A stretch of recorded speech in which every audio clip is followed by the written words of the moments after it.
Waghodia Nimeta road પર અકસ્માતની ઘટના બનવા પામી હતી। વાઘોડિયા નિમેટા રોડ પર અકસ્માતની ઘટના બનવા પામી હતી। વાઘોડિયાના નિમેટા પાસેના કરીમપુરા ગામ પાસે રવાલ ગામ તરફથી આવતી કારના ચાલકે સ્ટીરિંગ પરનો કાબુ ગુમાવી દેતા કાર પલટી ખાઈ રોડથી દૂર આવેલા પાનની પડીકીના કેબિનમાં ઘૂસી ગઈ હતી। કાર ધડાકાભેર પલટી ખાઈ કેબિનમાં ઘૂસી જતા આસપાસના લોકો દોડી આવ્યા હતા। આ સમયે કેબિનમાં બેઠેલ કેબિન માલિકને ઈજાઓ થતા મદદ માટે પહોંચેલા લોકોએ કેબિનમાંથી બહાર કાઢી સારવાર અર્થે વડોદરા ખાતે દવાખાનામાં ખસેડવામાં આવ્યા હતા। બીજી બાજુ અકસ્માતની જાણ વાઘોડિયા પોલીસને થતાં બીટના જમાદાર પોતાની ટીમ સાથે ઘટના સ્થળે પહોંચી તપાસ હાથ ધરી હતી। પોલીસ પાસેથી મળતી માહિતી પ્રમાણે કાર ચાલક તેમજ કારમાં સવાર અન્ય બે યુવાનો રવાલ ગામ નજીક આવેલી ITM વોકેશનલ યુનિવર્સિટીમાં અભ્યાસ કરતા હોવાનું જાણવા મળ્યું હતું।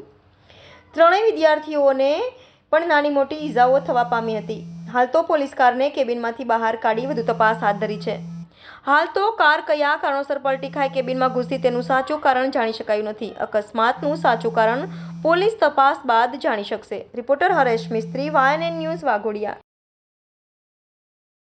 અબ્દુલ ખાન અહેમદ ખાન। શું થયું ઘટના? આ બાજુથી ગાડી આવી સાહેબ, મેં ખાલી ચાલીને સાઈડ પર હતી અને મેં ખાટલામાં ઊંઘી રહેલા ને એકદમ જ ગાડી આવી ને એટલે એમને ગાલ દીધા મહી જ ડાયરેક્ટ હો વાગ્યું છે। બે હાથ એમ થઈ ગયું છે, આ કમરમાં વાગ્યું છે સાહેબ। બીમાર હતા, આવડે જ મેં 4.5 લાખ રૂપિયા ખર્ચો કર્યો ત્યારે હું। મારું નામ પઠાણ મુઝફ્ફર છે।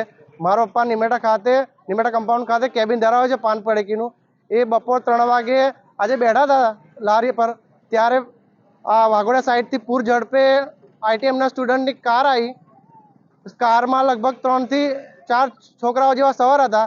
પૂર ઝડપે કાર આવતા અમારા કેબિનમાં ઠોકી અને કેબિનનો આખો કચરધાન કરી નાખેલો છે। કારની સ્પીડ લગભગ 120ની અરાઉન્ડ હતી અને કાર આખી પલટી ખાધેલ છે અને કેબિનમાં ઘૂસેલ ગયા છે અને મારા પપ્પાને બી ખૂબ જ વાગેલું છે અને SSG ખાતે લઈ ગયા છે એમને। Subscribe now and press the bell icon. Never miss an update.